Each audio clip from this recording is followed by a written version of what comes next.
telespectadores da TV Alvorada Espírita, o dia depois da tragédia. E todos sobrevivemos.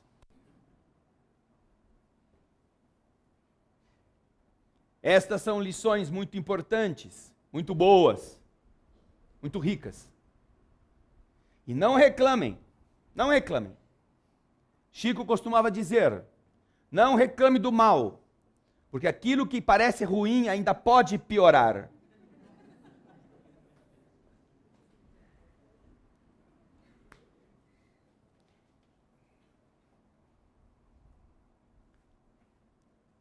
Todas as noites de segunda e quinta-feira nós encontramos no Evangelho segundo o Espiritismo as mensagens que nos servem de baliza para o que nós comentamos aqui. Na semana passada, nós terminamos o capítulo 13º, que falou sobre o desinteresse. Inclusive, o que nos motivou a fazer este programa para a TV aberta, que eu citei agora há pouco. Quanto é que eu ganho com isso? Ou quanto é que eu ganho nisso? Quando nós terminamos um capítulo, o Evangelho continua na sua tarefa de nos educar. E a beleza deste processo é que você pode já ter lido muitas vezes aquela passagem, você pode já ter ouvido da boca de muitas pessoas, em muitas ocasiões, aquele texto. No entanto, quando você escuta de novo a mesma coisa, algum tempo depois, às vezes você descobre que aquilo estava ali e você não tinha notado. Como é que eu não tinha interpretado isso deste jeito? Como é que eu passei por cima desta frase tantas vezes e não vi isto? Porque o livro é o mesmo. Isso nós nos esquecemos. Muitas vezes a pessoa fala assim, lê esse livro, é tão bom. Você fala assim, eu já li. Tá bom, já leu? Então vamos fazer uma abordagem rápida. Conta a história para mim. Assim, de cabeça, assim, faz tempo que eu li. Dá o nome de 2 personagens. Mas você está exagerando. Poxa, então se você não sabe o que diz a história, se não sabe dizer o nome de 2 personagens, como é que você pode me responder que você já leu esse livro? Você gastou, como diz o povão, né? Suas vistas. Você gastou suas vistas lendo o papel. Só que é a mesma coisa que não ter lido. Porque quando você não se debruça com profundidade no que está fazendo, você não é diferente de um analfabeto. Aliás, a nossa condição ainda é pior do que a do analfabeto. Porque o analfabeto, ele quer aprender muitas vezes, ele quer ficar decifrando como é que aquelas letras funcionam. Só que ele não aprendeu. Mas quando nós aprendemos, e temos condições de fazer as conexões, e elas não fazem mais nenhuma diferença para nós, o analfabetismo mental, esse analfabetismo funcional, é mais grave do que o outro. E isto é algo que nós estamos vivenciando todos os dias. Se você quiser fazer um teste, pense agora. O que foi que você leu hoje? Tirando conta, carnê de banco. Alguma coisa no jornal. E se você se lembrar que leu alguma coisa, procure extrair daquilo que você leu, ou que está dizendo que leu, algum conteúdo seguro.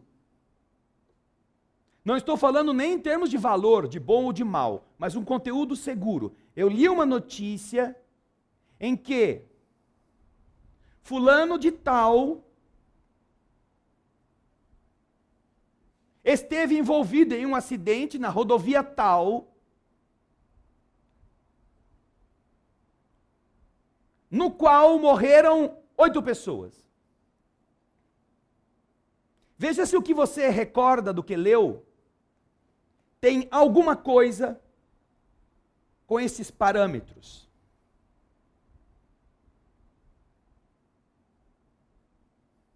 Ah, eu li uma receita hoje. Ah, legal, vamos fazer o bolo agora? Ai, mas eu sei que vai farinha. Ainda bem, né? Ainda bem. Mas eu não sei quanto vai de farinha. Está anotado, eu anotei às pressas. Você ainda anotou. Veja só. Uma das coisas mais importantes para você gravar é você anotar o que está vendo. Só que você talvez se lembre de 2, 3, 4 ingredientes. Porque anotou. Se não anotou, então, você sabe que é alguma coisa com espinafre. Mas você não sabe se é torta, se é um soufflé, se é doce. Está lá em casa. Então, o que nós utilizamos e aproveitamos dessa ferramenta? Hoje, só hoje, hein? 24 horas. Nós sempre comentamos isso aqui no estudo. Nas quartas-feiras nós fazemos um estudo do Livro dos Espíritos. Algumas pessoas já começaram a entender que tem uma semana entre cada estudo para lerem 5 linhas.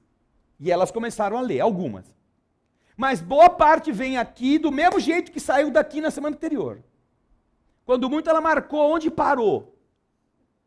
Porque ela vem aqui para que a gente leia e a gente explique e ela diga, ai, que legal, semana que vem eu volto. E eu sempre relembro às pessoas que estão no estudo esse detalhe. Se você apreender um conteúdo e nas próximas 6 horas você não fizer nada com ele, você não o escrever, não trabalhar, não voltar a ele, não pensar, não meditar no que ele significa, em 6 horas, você vai perder 25% do que você aprendeu. Por isso que você não guardou a notícia que leu no jornal, por isso que você também não guardou a receita que viu na televisão, porque você não fez nada com ela. Se você tivesse pego a notícia do acidente, meu Deus, deixa eu ver que estrada é essa, vou entrar aqui na internet, é na rodovia tal. Olha essa rodovia, liga aqui até lá. Você já gravou onde é. Onde será que foi esse acidente? Foi perto de alguma cidade? Você já vai ver a cidade, você vai saber onde está, você se localiza. Seus neurônios começam a aprofundar a informação na sua mente. Mas como a gente não faz nada, quando a gente lê, veja só, quando a gente lê, muito pior ainda quando a gente escuta, que é uma postura extremamente passiva, que não exige qualquer padrão de aprofundamento. Ainda a superficialidade da informação em nossa mente ainda é muito maior. Se você não fizer nada em 6 horas com a informação, 25% do que você aprendeu você vai esquecer. Se você não fizer nada com a informação por 24 horas,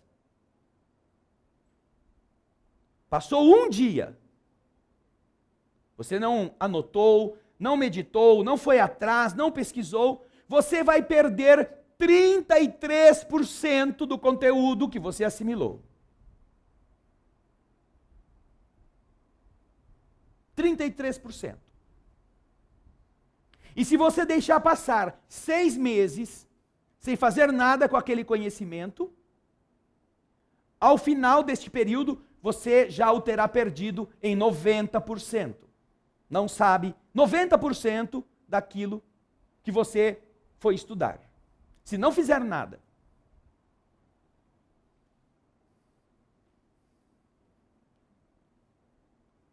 Faça um teste. Vocês vão estar aqui hoje. Nós vamos falar de algumas coisas. Amanhã, quando você levantar, tente lembrar o que foi falado aqui. Você vai se lembrar de alguma coisa que teve a ver com você. Alguma coisa que mexeu na sua mente, mexeu no seu sentimento, mexeu na sua personalidade. Porque isto você deu valor, isto foi importante. Mas o arcabouço, a ideia geral, você fala, meu Deus do céu, acho que eu vou gravar da próxima vez. Não faça isto. Isso ainda é pior. Porque aí você grava e fala assim, eu gravei, eu já nem presto atenção na palestra porque eu gravei. A hora que eu quiser eu escuto. E aí você nunca tem tempo. Você nunca vai escutar. Então, ao invés de estar prestando atenção, você está gravando, então você não precisa estar atento. Você perde, inclusive, a motivação de estar observando, ouvindo. Você se desconecta. Porque, está tudo gravado aqui, a hora que eu quiser, quando eu tiver sossego, eu escuto. Agora, se você fizer esse teste, você vai ver. Primeiro, o teste de você, o que leu hoje. E o que guardou do que leu. O segundo teste, amanhã, qual foi o tema da palestra? Sobre que capítulo do Evangelho? Que livro foi falado?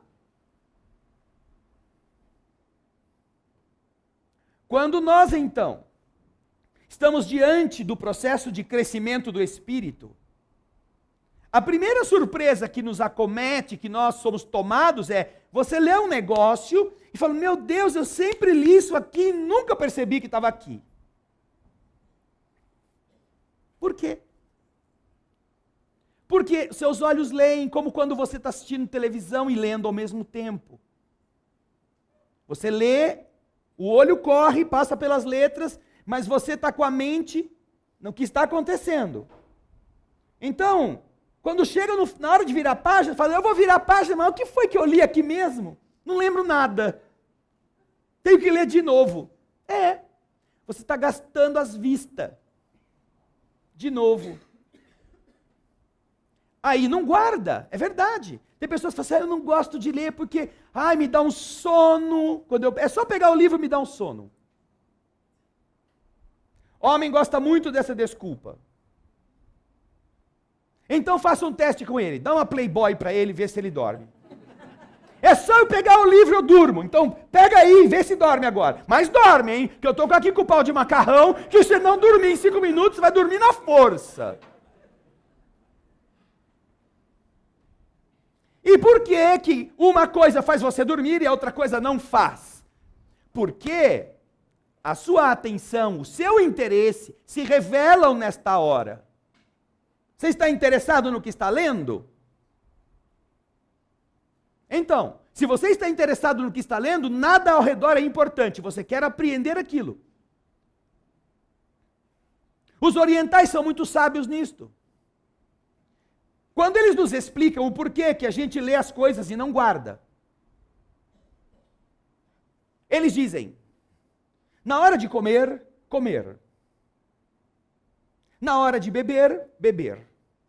Na hora de trabalhar, trabalhar. Na hora de dormir, dormir. Pergunta para você se você faz isso. Na hora de comer, você está discutindo os problemas do dia a dia, o que você vai fazer depois, meu Deus do céu, estou atrasado. Na hora que você está no trabalho, você está reclamando, pensando que você tem que sair logo dali, que você não está aguentando o peso daquele serviço. Aí a hora que você vai para casa, você leva o serviço para casa, você, ai meu Deus, como é que eu vou resolver esse problema amanhã? Aí como você está com a mente pensando no problema, você não dorme. E você não resolve o problema. Aí levanta cansado. Dormiu e não descansou. Por quê? Porque você não viveu as coisas no tempo certo. Os orientais, a esse respeito, eles são muito claros. Vai almoçar? Almoce. Sente-se. Seja um lanchinho, qualquer coisa. Mas, na hora de comer, coma. Desfrute. Pense no alimento. Pense nas coisas boas que ele vai fazer para você. Se você vai gastar 15 minutos, que é o que geralmente as pessoas gastam para comer, dê a você mesmo esse presente. Não envenene a comida com problemas. Desfrute. Sinta o sabor das coisas. Poucos aqui sabem o que almoçaram hoje. E se guardaram ainda, porque a coisa ainda não digeriu, ontem certamente não sabem o que almoçaram. A não ser que tenha sido a mesma coisa de hoje. O famoso restaurante, prato francês de primeira linha. A maior parte não se lembra. Quando você voltar para casa hoje, ao chegar em casa, você faça assim: meu Deus do céu, qual foi o caminho que eu fiz para vir para casa? Por onde que eu vim? Você vai ver a dificuldade de você lembrar qual foi o caminho que você fez. Porque não está prestando atenção nele. Você está fazendo o caminho, pensando em um monte de outra coisa que vai ter que fazer. Tem a louça para lavar, a hora que chegar lá em casa, meu Deus, os vírus, as bactérias estão em cima da pia, tenho que acabar com isso, eu vou dormir às 3 da madrugada, se eu não for rápido, e o semáforo passou, e você virou a esquina, e você, de repente, você chegou em casa. Cheguei. É como você desaparatar, sabe o Harry Potter? Você desaparata aqui, aparece lá, aparata no lugar, e diz: como é que eu cheguei aqui? Não sei.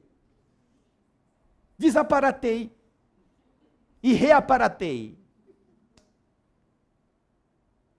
E você deveria saber, porque você desviou de buracos, você passou por lugares que poderiam ser interessantes você ter visto, você teve que frear nos semáforos, você teve que desviar de veículos, você tem que estar atento. E por que não guarda? Porque não está prestando atenção. É automático. Então você almoça automático. Você trabalha automático. Você reclama automático. E você não dorme automático, porque você está com a mente cheia de coisas. Como é que você vai resolver aquele problema que ficou lá no escritório dormindo? Não tem jeito. Então dorme. Dorme tranquilo. Deixa o seu corpo descansar, que amanhã esse mesmo conjunto de neurônios vai precisar estar descansado para poder trabalhar. Então os orientais nos dão, com sabedoria, a informação a respeito de como nós devemos conduzir nossa vida. Faça cada coisa no seu tempo. Não vai mudar nada. Ao contrário, você pode piorar as coisas se antecipá-las. Se não desfrutar cada uma das circunstâncias que está vivendo. Você tem um encontro com uma pessoa que você ama. Antes de chegar o momento, parece que o tempo não passa. Ai, aquela demora. Ai, meu Deus do céu, quando vai ser? Ai, que trabalho até a gente chegar na hora de pegar a pessoa. Aí, a pessoa desceu do ônibus, você falou: ai, que bom que você chegou. E você, a hora que abre o olho, está dizendo: ai, que pena que você já está indo embora. Porque o negócio passa tão depressa, que a hora que você está vivendo o momento, você... Ai, vai acabar logo. Ai, meu Deus do céu. Por quê? Nossa ansiedade antecipa todas as coisas. A gente não desfruta. Nós já estamos programando o que vamos fazer no próximo fim de semana prolongado, que ainda não chegou, nem sabemos quando vai ser. Certamente não vai ser nesse fim de semana. Então, quando nós perdemos o contato com a realidade, nós vivemos fora da realidade, é o que acontece conosco. Nós não sabemos o que estamos lendo, não sabemos o que estamos comendo, não sabemos o que estamos falando. Aí alguém fala assim: poxa, hoje você falou um negócio tão bacana. O que eu falei? Eu falei? Não, eu nem lembro de ter encontrado você. Ai, mas é claro que você não me encontrou naquele dia. A gente saiu juntos, nós fomos até o ponto do ônibus. Parece a piadinha do homem que vai comprar remédio para Alzheimer, que está na internet, por aí. Procure no YouTube o cara do Alzheimer. Ele vai comprar o Alzheimer. Aí o cara, remédio para Alzheimer? Alzheimer? O senhor estava querendo remédio de Alzheimer? Eu? Remédio de Alzheimer? Eu? Remédio? Ele não sabe o que ele está querendo mais. Então você lê um livro, ou você lê uma frase e fala, nossa, sempre esteve aqui, eu nunca prestei atenção. É verdade, você nunca prestou atenção. Porque na hora de ler não estava lendo. Você foi rezar, está aqui sentadinha. Isso é muito comum com mulher. Está aqui sentadinha, falando assim, Senhor, eu vim aqui hoje, mas, dá um jeito de meu marido vir aqui semana que vem, ou de algum espírito, vai lá, e os caras estão falando, o evangelho está falando para você, você fala, nossa, é isso que ele precisava ter escutado, meu Deus. Você está ouvindo a palestra para o marido, para o filho, para o vizinho, porque você está fazendo uma coisa que não é para você, apesar de você estar aqui. E então você não tem o compromisso de guardar. Você guarda o que vai servir para aqueles que você quer destinar a mensagem. Então vira palestrante. É melhor. Treina para ser palestrante, aí você faz palestra para o marido, faz palestra para o filho, faz palestra na escola. Aí você fala o que você quiser, o que você acha que ele precisa ouvir. Agora, se você veio aqui, sente-se e você desfrute. Porque os espíritos, certamente, que compreendem a sua preocupação com quem você ama. Mas é para você que eles estão aqui. Não é para os indiferentes, para os preguiçosos, para os que não puderam vir por outros motivos. É para você. É a história da Marta e da Maria que Jesus conta. Que o Evangelho nos conta. Jesus chegou lá na casa deles, em Betânia, a Maria sentou e Jesus começou a falar do reino de Deus, aquela coisa. E a Marta, toda mulher, né? A gente vai ter que fazer o almoço. Quanta gente que vem com Jesus, nós vamos ter que fazer essa comida, tem que lavar a louça, tem que botar a mesa, tem que fritar o ovo, tem que fazer o pão, meu Deus do céu. E a Maria está sentada. E a Marta ia para lá e para cá, para lá e para cá, para lá e para cá, nervosa, fazendo o que ela tinha que fazer, sem Jesus ter pedido. Mas com raiva da outra. Mulher só era assim antigamente. Só antigamente. Hoje não, elas se consertaram, graças a Deus. Ela ficou tão irada que ela não resistiu. Até o Evangelho conta isso, imagina. Até no Evangelho vocês estão representadas lá. Na figura da Marta. Nesta hora. Por quê? Porque ela está lá, né? Ela vai para lá e olha para a irmã sentadona, assim, Jesus, bandida, me largando tudo nas costas, e Jesus aí, a gente aqui, eu trabalhando que não é uma escrava, sua folgada, vai comer depois a comida que eu fizer. E ela ia para lá, trazia a panela, aí trazia a vassoura, eu vou dar uma vassourada nessa Maria folgada, essa minha irmã maldita. E Jesus falando do Evangelho. Aí ela chega lá, Senhor, por favor, dispensa Maria, temos muita coisa para fazer. Ela não resistiu. Dá para explicar por que muita briga em família? Ela não aguentou. Ela foi e interviu no que Jesus estava falando. Imagina, Jesus estava contando o que é o processo da reencarnação, onde estão os mundos habitados, aquelas coisas longe, lá em Júpiter, lá no outro lado da galáxia, e a Marta para a conversa, fala, Senhor, manda a Maria vir me ajudar a fritar os ovos aqui, que não vai dar jeito. Vocês são muitos. Jesus olha para ela e fala, Marta, Marta, por que te incomodas com tantas coisas? Quando somente uma é necessária. Maria escolheu a melhor parte. E isso não lhe será tirado.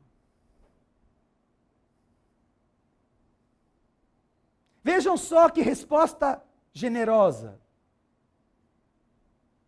Primeiro, faz Marta entender que o que ela tinha escolhido não era o melhor. Jesus tinha multiplicado 5 pães 5 peixes e 3 pães, 5 pães e 3 peixes. Para 12 mil pessoas. Você imagina o poder desse restaurante? Você imagina o que significa ter 12 mil pessoas para você dar de comer? E ele pergunta, o que nós temos? Temos 5 pães e 3 peixes. Senhor, manda esse povo embora. Vão os discípulos falar com Jesus. Dispensa eles, Senhor. Aquela história, né? Você vai receber uma pessoa na sua casa e ela está ficando. Você sabe que vai chegar a hora da janta. Fala, não, vamos terminar a conversa agora que eu vou ter um compromisso. Que eu não vou fazer janta para esse cara. Os discípulos também, os caras estão aqui, já está ficando tarde, está todo mundo com fome, o estômago já está comendo fígado, e o senhor tem que mandar esse povo embora, que a gente não tem o que dar para eles de comida. Aí Jesus pergunta, o que nós temos? 5 pães e 3 peixes. Traz isso aqui e manda o povo sentar. Essa é a primeira lição. Com o faminto, você manda ele sentar. Porque se você não mandar ele sentar, ele te ataca. Ele não respeita fila, ele não respeita nada. Você conhece o espírita na hora do almoço. Você vai nesses eventos religiosos, em que todo mundo fala do amor, do evangelho, canta, quanta luz, quanto isso, quanto aquilo. Mas na hora do quanta fome, cada um por si, Deus para todos. Deixa os velhinhos para trás, a cadeirante fica, quem está de andador passa fome, e ainda o repeteco não está nem aí se o povo comeu. Na hora de comer, na hora das manifestações básicas da vida, você reconhece quem é quem. Então a primeira coisa que Jesus fala para ele, manda todo mundo sentar. Todo mundo sentado, não dá para sair se arrastando muito depressa. Traz aqui o pão, o peixe que a gente tem. Olha, Jesus fez isso várias vezes. Essas mulheres sabiam que Jesus tinha feito isso. Imagina Jesus, que tem esse potencial de alimentar uma multidão, está na sua casa. A sua irmã está sentada ouvindo as maravilhas que Jesus tem para te explicar. E você está preocupado com a galinha, com o ovo, com depenar, fazer o pão. Fala, Senhora, nós não temos nada. Tem esse ovo aqui, tem esse pedacinho de pão. Multiplica aí para a gente almoçar. Porque eu vou ficar aqui ouvindo o Senhor. O Senhor já fez isso para tanta gente, por que não pode fazer aqui? Mas vocês observam como é difícil nós despoluirmos a nossa mente dessas coisas. Como é difícil nós tomarmos o domínio do nosso pensamento e dizermos para nós mesmos, mas isso é importante. Isso é importante. Que importância tem isso na minha vida? Por que eu estou perdendo meu tempo, perdendo minha saúde, ficando nervoso? Por quê? Se isso não vai fazer nenhuma diferença. Maria escolheu a melhor parte, ouvir o que o Senhor tinha para explicar a respeito da alma, da elevação do ser, da construção do novo amanhã para cada um de nós, dos valores do Espírito. Por que você, Marta, se incomoda com tantas coisas quando só uma é necessária? Maria escolheu a melhor parte. E isto não lhe será tirado. Você pode reclamar, você pode deixar a gente sem comida, você pode fechar a porta da cozinha, mas a Maria vai ficar sentada aqui até a hora que ela quiser ouvir. Esse é o direito que ela ganhou por estar buscando melhorar. Está buscando coisas boas para o seu espírito. Mas quando Marta está preocupada com o que vão comer, ela está pensando como se fosse apenas uma produtora de esterco, como nós costumamos nos tratar. Como engordadores e fazedores de adubo.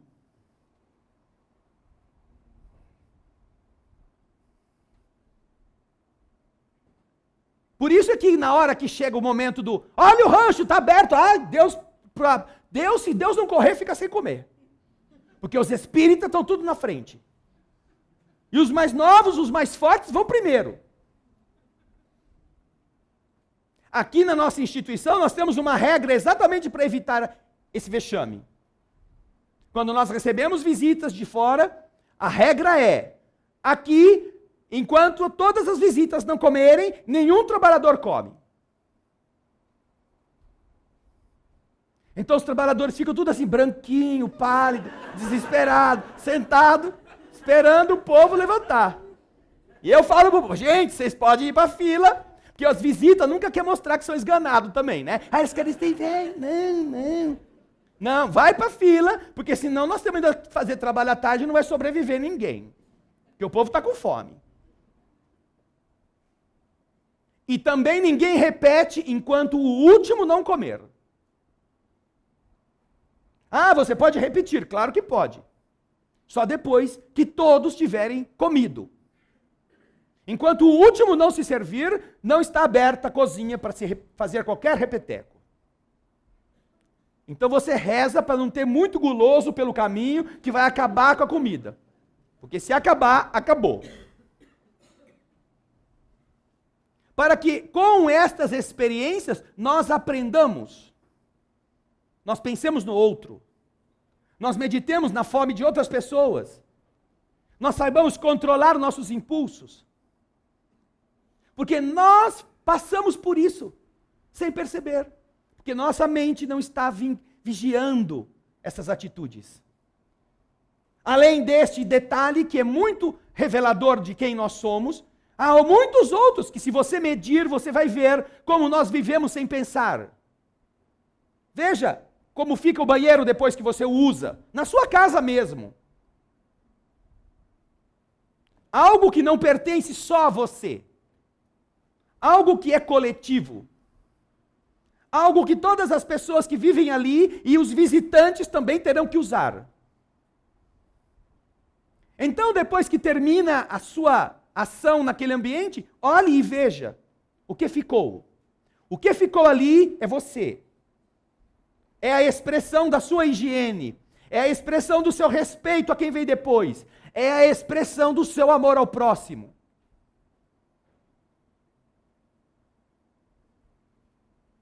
E aí, quando as pessoas começam a se dar conta de que isto é uma forma de amar o próximo, aí se envergonham. Nossa, meu Deus do céu. Não é possível. Aí vem a célebre muleta. Não, mas é que quando eu cheguei aqui já estava assim. Então você é duplamente responsável, que não teve sequer a decência de limpar o que os outros fizeram, para que quem viesse depois de você não encontrasse esse lixo que você encontrou. Você teve a honra de viver o cristianismo em plenitude, limpando a sujeira dos outros, ou pelo menos diminuindo-a. E foi indiferente. Não estou aqui me referindo, é claro, aos banheiros públicos de restaurantes, de postos de gasolina, que não dá para você se tornar faxineiro do posto. Mas estou me referindo, sim, dos ambientes pessoais, onde você está com sua família, nos ambientes familiares onde você vai em alguma recepção com os seus entes queridos. E por que a gente não percebe isso antes? Porque a gente vive estas coisas sem saber que isso é a expressão do que nós somos. Então a gente lê o livro 10 vezes e nunca aprende. A gente escuta 10 vezes a mesma palestra e nunca está aproveitando tudo que ela pode nos dar. E então nos resta sofrer. Sofrer, passar fome em cima do banquete. E só depois que a gente sofre, e é aí que chega a surpresa, é que você descobre aquilo que não tinha visto antes. Porque você pode ter lido esse livro há 10 anos atrás. Mas em 10 anos, tantas coisas ocorreram com você. Em 10 anos você ficou doente. Em 10 anos você ficou órfão. Enterrou seu pai, enterrou sua mãe. Em 10 anos você perdeu o emprego. Em 10 anos você pôde ser despejado ou você pôde progredir. Em 10 anos você se frustrou afetivamente, teve decepções amorosas. E enquanto o livro é o mesmo, 10 anos depois você é outra pessoa. 10 anos depois você já não tem mais a mesma pressa. 10 anos depois você está cansado. Já se desencantou, já se desiludiu. 10 anos depois você é capaz de pensar no que está fazendo, no que vai ler. 10 anos depois você estudou e se tornou mais culto. Melhorou o seu vocabulário. Amadureceu como espírito. Conheceu vitórias e conheceu derrotas. Então agora, quando você pega a mesma página, se for humilde o suficiente para não dizer, eu já li esse livro antes, eu quero um outro. Se você pegá-lo com serenidade, o leitor agora é diferente daquele primeiro. E agora ele descobre coisas que ele nunca tinha pensado. E então ele desfruta aquilo que antes ele sofria. A leitura. Ele desfruta o seu conteúdo. Ele descobre que ali não é um amontoado de palavras que a tinta fez imprimirem em um pedaço de papel. Ali está a vida. Ali está o significado de você estar no mundo. Ali está a solução para o seu problema afetivo. Ali está a maneira pela qual você interpreta as desavenças no lar, os problemas no trabalho. Ali está a chave. Sempre esteve. Mas nós não temos ainda a vontade. Por isso é que sofremos. Como dissemos na prece, sofrer é algo bom, desde que não tenha sido procurado por nós, como masoquismo, desde que não tenha sido aumentado por nós, como essas atitudes autodestrutivas. Porque todas as vezes que nós estamos sofrendo, nós estamos sentindo onde estamos frágeis. Essa fragilidade nos revela a nós mesmos. Deus não poderia nos livrar do sofrimento. Da mesma forma que você que é pai e mãe, você que nos assiste nesse instante, aí na sua casa, e são mais de 600 pessoas agora, você também não faz a lição da escola para o seu filho, eu acho. Você também deixa os seus filhos estudarem para que no dia seguinte eles passem pelo exame. Por que eles vão sofrer? Porque se eles não sofrerem, não aprendem. Você já sabe. Você não precisa saber a tabuada. Ele precisa. Então você que é pai e mãe, você vai entender como Deus nos deixa passar pelas circunstâncias, porque nós precisamos delas para sermos melhores. Nós precisamos enfrentar obstáculos, porque senão nos acomodamos. O que acontece com o filho daquele casal que é acobertado em tudo, que é super protegido, que não tem que resolver nenhum problema, que tem tudo de mão beijada. O que acontece com ele? Mata o pai e a mãe quando eles estiverem velhos. Porque assim ele herda mais depressa tudo aquilo que já é dele. Porque é um inútil, porque tem medo de sair de casa, porque tem medo de enfrentar a vida. Porque não desenvolveu em si esta capacidade, esta competência. Deus também nos deixa enfrentar nossas escolhas. Ele não fez o sofrimento, mas nós o criamos. Nós disputamos. Nós desejamos o que não é nosso. Nós temos inveja dos outros. Nós não nos satisfazemos com pouca coisa. Nós não queremos novidades que nos incomodem. Nós queremos ser sempre o mesmo preguiçoso de todos os dias. Então a dor tem que nos fazer andar. Tem que nos fustigar, porque senão nós vamos ficar no fim da vida do mesmo jeito, quando chegamos na terra. Perderíamos todo este tempo,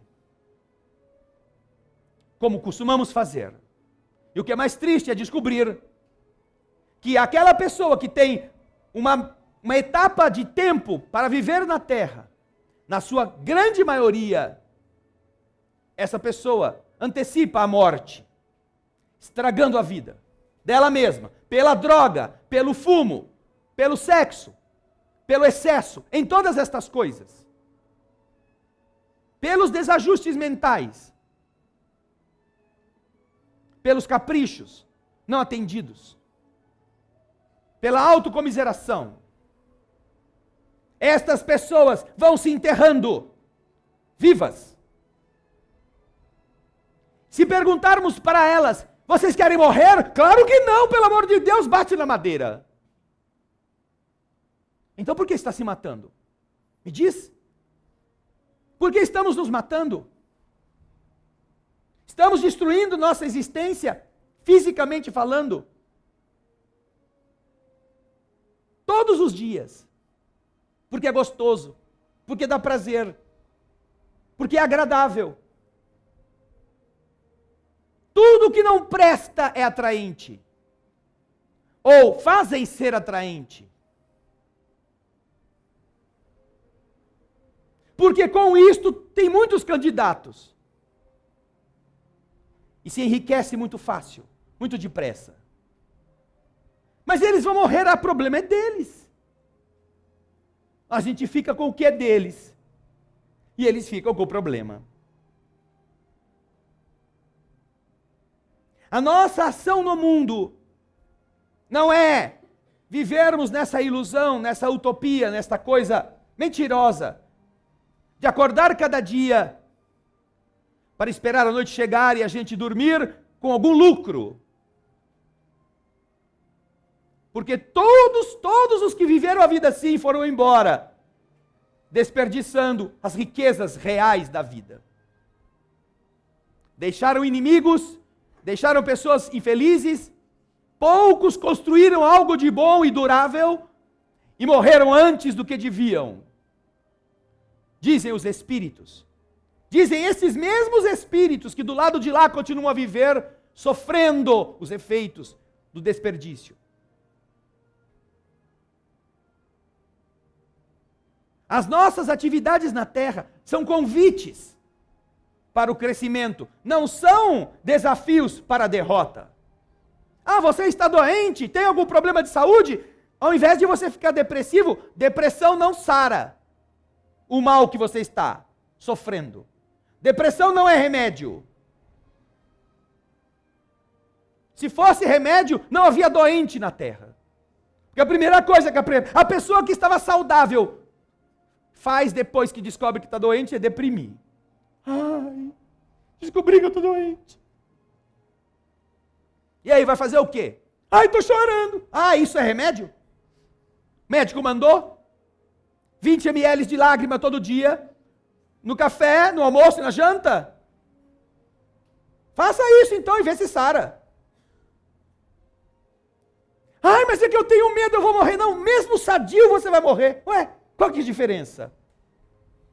Seu corpo sadio vai para o cemitério do mesmo lugar, na mesma cova que o corpo doente vai. Então, veja só se você não deve ter uma outra postura diante deste desafio, que obviamente não é gostoso, não é legal. Não. Menos ainda quando alguém que a gente ama está doente. Aí o nosso desafio é outro. É dar força. É produzir em você mesmo como um reator nuclear a energia que precisa abastecer a outra pessoa que está fragilizada. E descobrir que é nisto que você vai estar mais perto, que é nisso que você vai estar mais unido, e que então você jamais tinha pensado que amaria uma pessoa como está amando aquela que agora depende de você.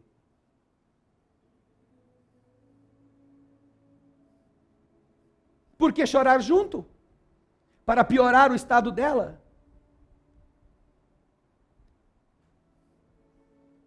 por que ficar abatido, ficar com raiva, ficar revoltado. Por quê?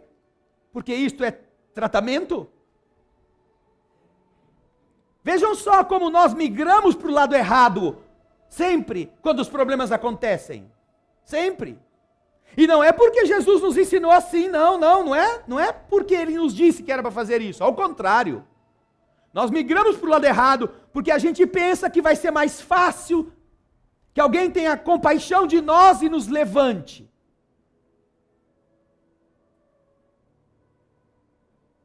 E os pedagogos são muito claros ao explicar estas coisas. Deixe uma criança caída numa sala onde está um adulto. E ela chora, esperneia até que o adulto vai levantá-la. Deixe a criança caída numa sala onde ela está sozinha. Ela não chora e se levanta. Se chora, chora um pouquinho. E não adianta espernear, porque ela tem que usar a perna para se levantar. Mas se tem alguém olhando, ela esperneia, coitadinho de mim, este é o grande mal que pai e mãe às vezes fazem para os seus filhos. Não deixá-los se erguer. A compaixão travestida de superproteção. Ajude. Claro. Oriente. Mas diga, pare de chorar. Se você não parar de chorar, eu vou sair daqui, você vai ter que levantar sozinho. Eduque seu filho. Faça ele cumprir a sua parte. Olha, não está sangrando, por que você está fazendo esse escândalo? Se você continuar berrando assim, eu vou trancar a porta e vou deixar você aqui sozinho, porque isso é muito feio para uma pessoa da sua idade. Pode dizer isto para ele, porque mesmo que ele tenha 5 anos, esse espírito que está lá é um espírito milenar. É a sua idade. Você está falando com a alma, não está falando com aquele pirralho. Diga para ele, você é uma pessoa que é inteligente e é capaz. Você está falando para a alma da criança. Não a trate como bebê. Mesmo que ela queira. Não quer dizer que você tenha de deixar de ser carinhoso, carinhosa. Não, deve ser. Sobretudo se ela esforçar-se. Se ela sair da condição. Se você perceber que ela conseguiu fazer algo por ela mesma. Ah, sim. Você é meu filho. Você é o meu herói. Você é esse corajoso que eu me orgulho. Ah, não há criança que não queira repetir o golpe de novo para o pai dizer isso para ela. Eu vou cair amanhã, o senhor vem aqui nesse horário que eu vou estar aqui, o senhor vai ver que eu vou levantar. Não tem criança que não queira receber esse tipo de elogio, que a coloque para cima, como um adulto. Vamos começar o capítulo 14. Um capítulo que, naquilo que está falando no seu título, já nos inspirará.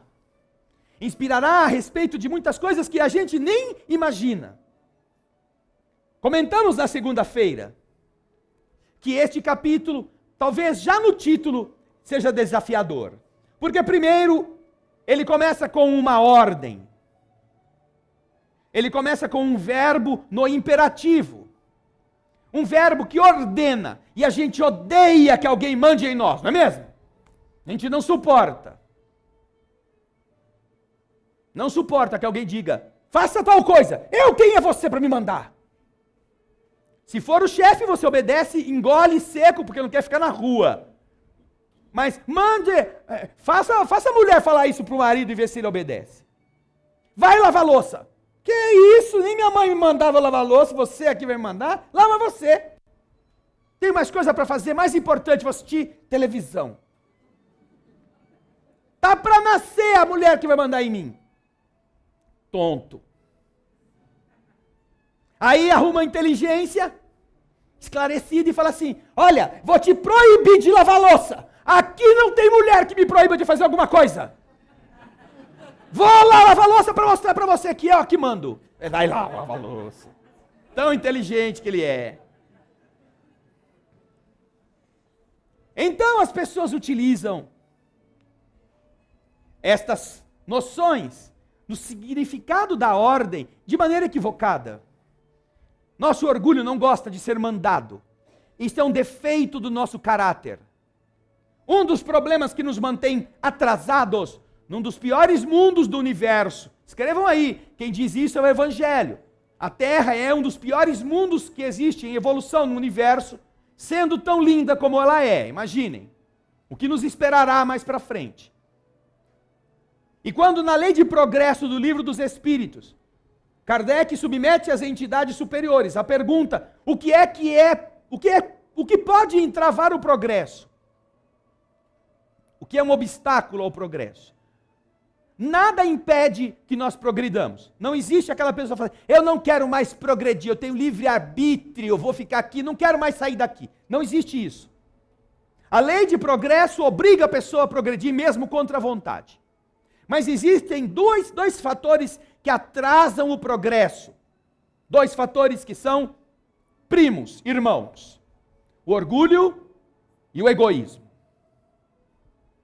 O orgulho nos mantém aqui há alguns milênios. E é ele que não nos permite aprender a obedecer. É o orgulho. O nosso atraso se patenteia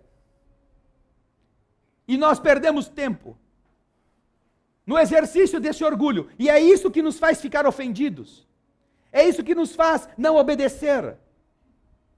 Alguém que peça de uma forma um pouco incisiva. Quem é essa pessoa para falar assim comigo? E quem é você para ouvir e não obedecer? Quem é você?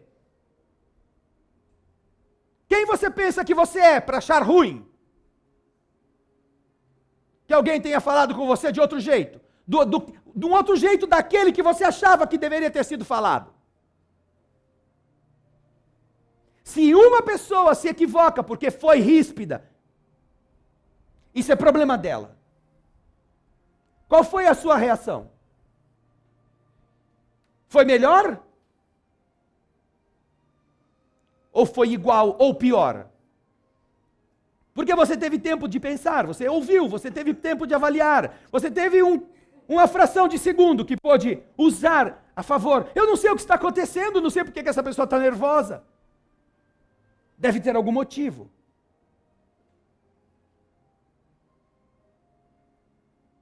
Nós não gostamos de obedecer. Esse é o grande problema. Por causa do orgulho. As criaturas atrasadas odeiam. Isto é um resquício dos nossos hábitos animais da selva.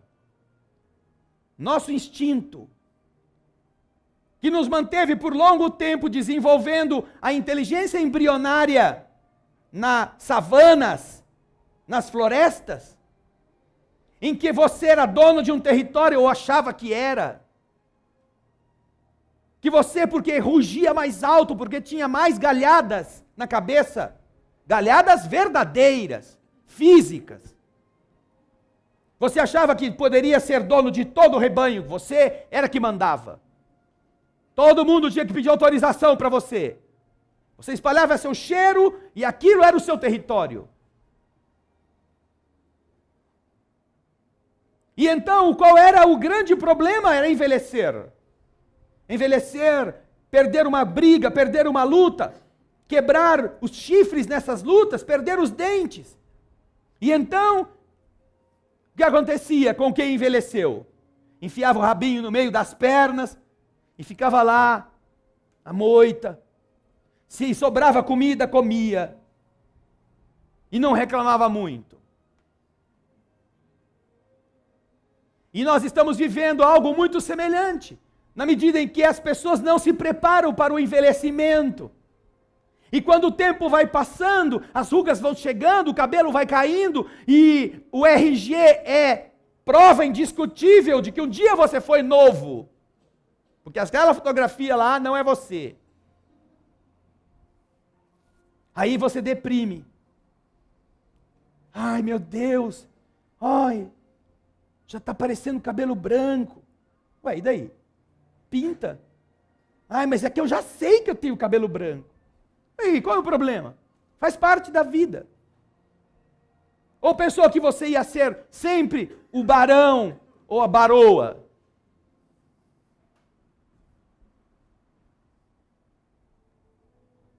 Outros vão vir no nosso lugar. E qual é o problema? O problema é o orgulho. O seu rugido já não é mais tão alto. Suas forças não conseguem intimidar os outros. Alguns ainda mantêm a força no padrão monetário. Eu aqui tenho dinheiro. Então você vem aqui e fala direito comigo, senão eu não te pago. Porque ainda eles exercem o orgulho de serem os donos. Mas o espírito continuará atrasado. E o orgulho manterá preso a este mundo de prova e expiação. Por isso que a gente dificilmente consegue, em uma única vida, sair daqui e ir para um lugar melhor. Por causa disto, nós não gostamos de obedecer. Mas o capítulo 14 começa com um verbo no imperativo. E este verbo, além de estar no imperativo, fala de uma coisa que todos nós também não estamos mais tão habituados. Porque ele fala de um conceito que a modernidade está tratando de sepultar antes até das próprias pessoas. Um conceito que já foi, sim, alicerce de civilizações. E em alguns lugares ainda se mantém. Mas, onde o materialismo impera, este conceito precisa ser extinto. Aonde o interesse financeiro, onde o consumismo dá as cartas, ele não pode existir, porque ele é um obstáculo ao progresso econômico mesquinho. Este conceito se chama honra. Honra. Que alguns identificam como coisa de militar, como coisa de guerreiro, como coisa de soldado. Mas não necessariamente está vinculado a isto.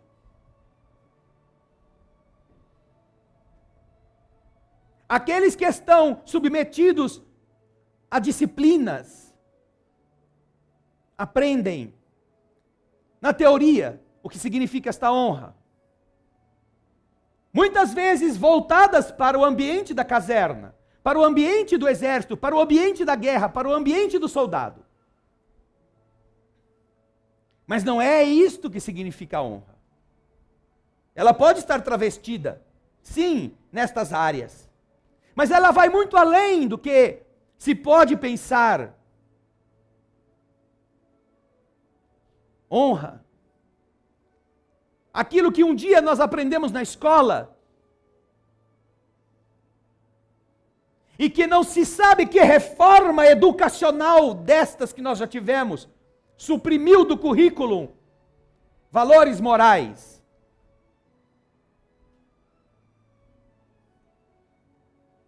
Para que as pessoas crescessem sem saber o que eles são. Para alguns, honra é virgindade. É pudicícia, é pureza biológica. Ausência de contato com o sexo. Então é muito comum ouvir, a mulher tem que preservar a sua honra. Não pode perder a virgindade antes do casamento.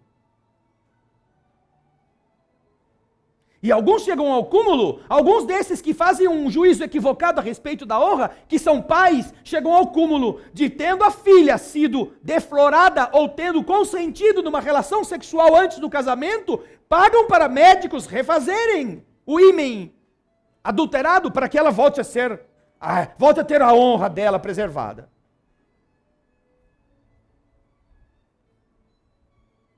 Honra. Nós não sabemos o que é isto, porque perdemos contato com valores. Mas muitos de vocês já ouviram isto quando estavam na escola. Não que vocês não sintam, não saibam o que é, mas atualmente nós não temos sido muito valorizados por viver qualquer tipo de honra. Estamos confundindo honra com ganhar a Copa do Mundo. Estamos confundindo honra com ter o melhor salário da empresa. Por termos o nosso nome reconhecido, estampado nos anúncios.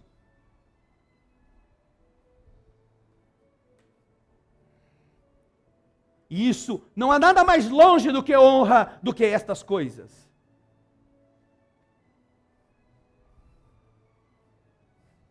Mas é exatamente com este verbo, no imperativo, como uma ordem, que Jesus nos ensina e que o capítulo 14 vai falar a respeito do que é honrar. Porque é uma ordem. Honrai vosso pai e vossa mãe.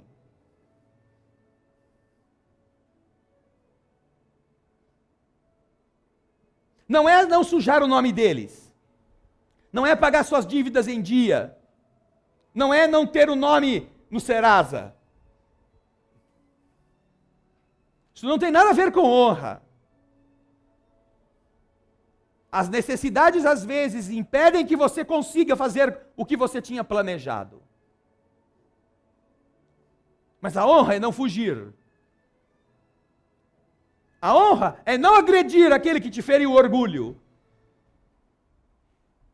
Diferente do que as pessoas pensam que é a honra, que é exatamente dar o troco para aquele que nos pisou.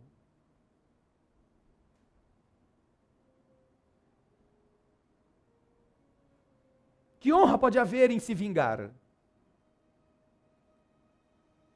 Em fazer outro sofrer? Quando isso é exatamente o oposto do que significa honra.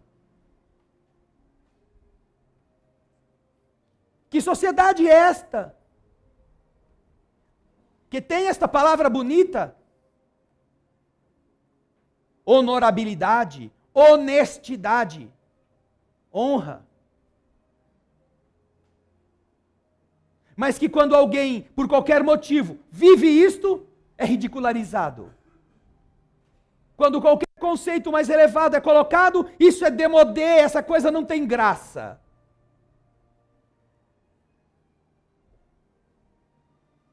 Uma sociedade que não entende o que é honra,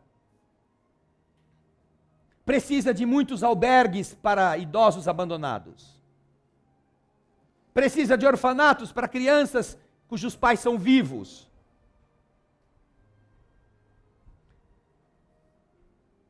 Quem não sabe o que é honra precisa de uma sociedade coalhada de advogados. Todos eles tentando dar a vestimenta de honra para o que é a bandidagem. Porque eles vão ganhar desta bandidagem os seus honorários.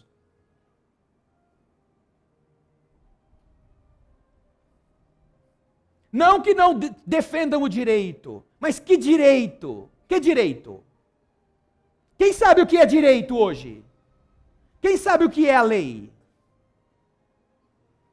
Quando os próprios magistrados prendem e os próprios magistrados soltam 24 horas depois. Onde está a lei? Ou está apenas a interpretação da lei? Geralmente quando o bandido é de alto escalão. Onde está a honra? Ou o significado verdadeiro em nosso entendimento? Quando nós não cumprimos mínimos deveres. E usamos sempre desculpas esfarrapadas para pôr a culpa em alguém. Quando nossa palavra não tem nenhum valor, é a mesma coisa que não ter dito.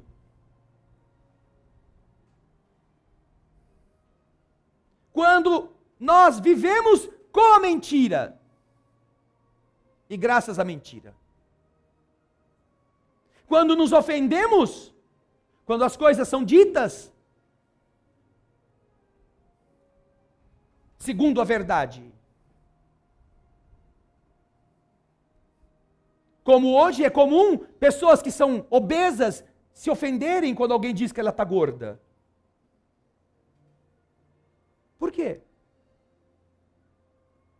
Pelo orgulho, a gente compreende. Mas é verdade?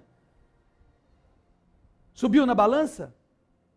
Qual é o seu peso normal? Deveria ser. Não é verdade? Com o que você está pesando hoje, dava para fazer 2 corpos de 2 pessoas, para elas viverem. Dava para 2 espíritos estar reencarnados, em vez de um só? Então qual é o problema? Não, é que falou assim muito na minha cara. Ué. Você não sabe que isso faz mal para a sua saúde? Você não sabe que isso cria problemas para o funcionamento do seu organismo? Você não sabe que isso destrói as suas células e você vai morrer mais cedo? Aí eu sei, mas não precisa dizer assim na lata. Tá bom, então chama você de fofinha. Ai, pior ainda. Então não tem saída.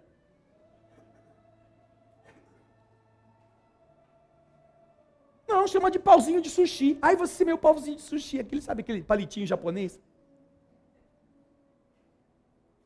Mas não exagera. Não é. Qual é o problema de você entender quem você é?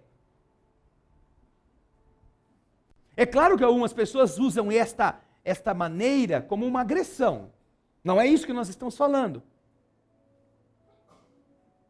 Mas o problema não é nós sermos obesos, além do peso normal que deveríamos ter, isso produzir um monte de problemas físicos para nós mesmos. E se aquilo que nós estamos ouvindo é verdade, por que não aproveitar isso e dizer, eu não vou mais fazer o que eu tenho feito? Não vou mais comer a sobremesa. Não vou mais me empanturrar antes de dormir. Não vou mais consumir muito doce. Porque isso está me fazendo mal. A pessoa que disse para mim, ela pode ter sido até grosseira, mas ela me está ajudando. Ela está me amparando para que eu esteja alertado a respeito do que eu posso fazer. Honrai aquilo que você sabe. Se sabe que tem um problema, enfrente-o. Se sabe que tem uma deficiência, não fique esperando que alguém venha dizer. Lute para que essa deficiência acabe, se você sabe. Honre a sua sabedoria, honre a sua crença. Não na igreja, nos valores. Se você acredita na verdade, seja verdadeiro. Se você acredita na honestidade, não seja desonesto. Se você reclama dos que roubam, não sonegue imposto. Não corrompa o guarda quando ele multá-lo. O capítulo que vai começar agora, e que nas próximas semanas nós vamos abordar item por item, fala sobre honrar pai e mãe. Mas é muito mais do que tê-los numa grande moldura, numa fotografia bonita. Fala, esse foram meu pai e minha mãe. E? Não, tá aí, ó. Bonitos, né? É. E você faz o que ele te ensinou, você faz o que ela disse para você fazer. Você os enaltece, você os reverencia, você os visita. Ou apenas dá presentinho no Dia das Mães? Ou vai só no domingo comer, dá trabalho para a velhinha, para encher a barriga e ainda assim ela lava a louça? Há muito mais do que apenas dizer, não, eu me sinto honrado por ser filho dessa pessoa. Muito mais. Que cada um de nós pode pensar. Eu tenho certeza que amanhã vocês vão se lembrar que essa palestra falou sobre honrar. Não vão se lembrar de quem? Mas na quinta-feira eu vou lembrá-los de novo a quem nós estamos sendo chamados para entender isto. Pensem nisto. Há muita coisa que, além de pai e mãe, nós podemos melhorar. Quando entrarem na sala de passe, os espíritos que estão aí, que nos conhecem há muitos séculos ou até há muitos milênios, eles estão tentando fazer a gente acordar. Já foi 7-1. Agradeçamos a Deus se a nossa presidenta tiver que entregar a taça para a Argentina. Será muito bom, para o nosso orgulho. Que a gente aprenda a amar nosso semelhante, desejando o melhor para eles, ao invés de tendo raiva deles. Preparemos-nos para tudo e façamos com amor. Porque a vida é mais do que uma taça. A gente demonstra quem a gente é nestas coisas. Pensem nisso. Muita paz.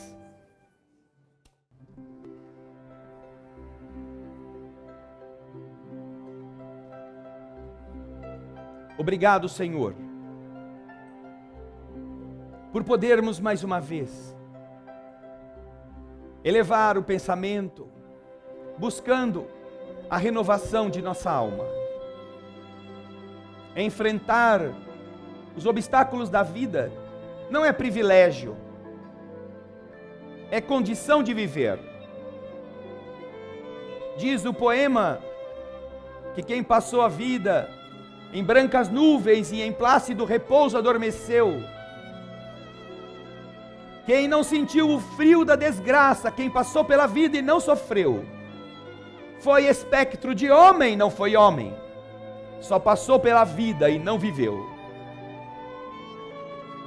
Entendida a condição necessária para a renovação do que somos, não nos martirizamos mais a buscar culpados pelas nossas dores. Não nos empenhamos em apontar o dedo aos causadores, porque no fim das contas, perante a lei do universo, nós aprenderemos, nós cresceremos diante dos desafios. Mas nós te agradecemos a possibilidade do entendimento deste mecanismo, do funcionamento destas forças, que já nos ensinam que o problema não é a gente sofrer ou não sofrer, porque o sofrimento faz parte da própria felicidade. Sofre a criança que nasce para a alegria de seus pais, como sofre a mãe que atrasa a vida.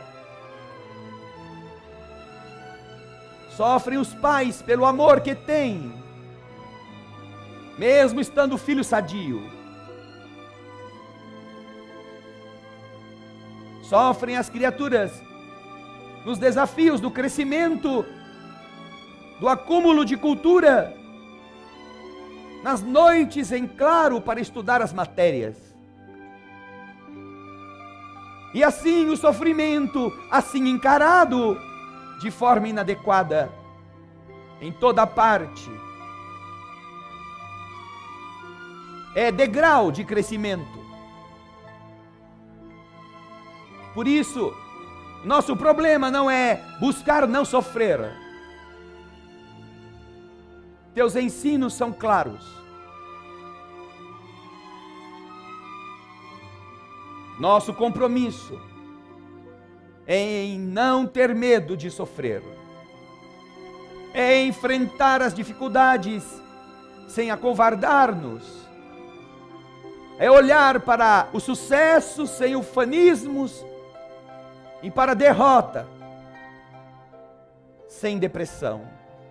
É aprender, Senhor, que aquele que caiu ao chão tem todo o céu esperando por ele. Ajuda-nos então a viver uma vida que busca coragem para enfrentar todas as dificuldades que surgirem. Escuta-nos mais uma vez. Almas do céu, ouvi o doce canto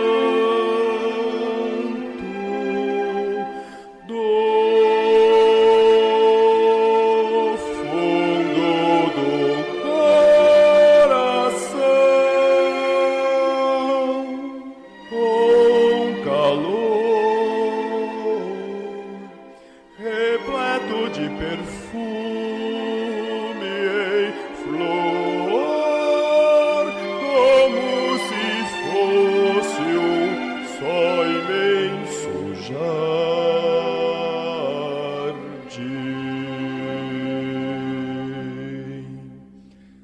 É a voz do bem que o Cristo tem para espalhar por toda a terra e fazê-la cantar.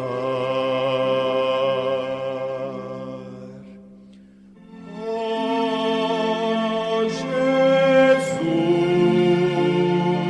que bom ter-te encontrado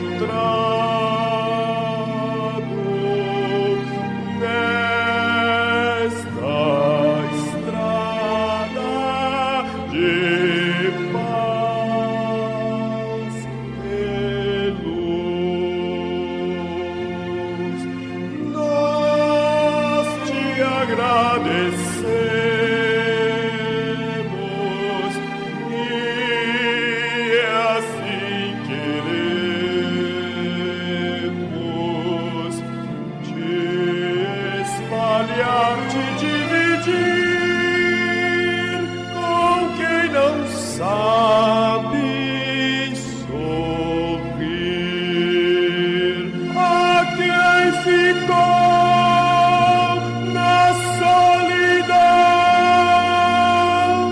Deixa eu estender a tua mão a quem precisa te encontrar.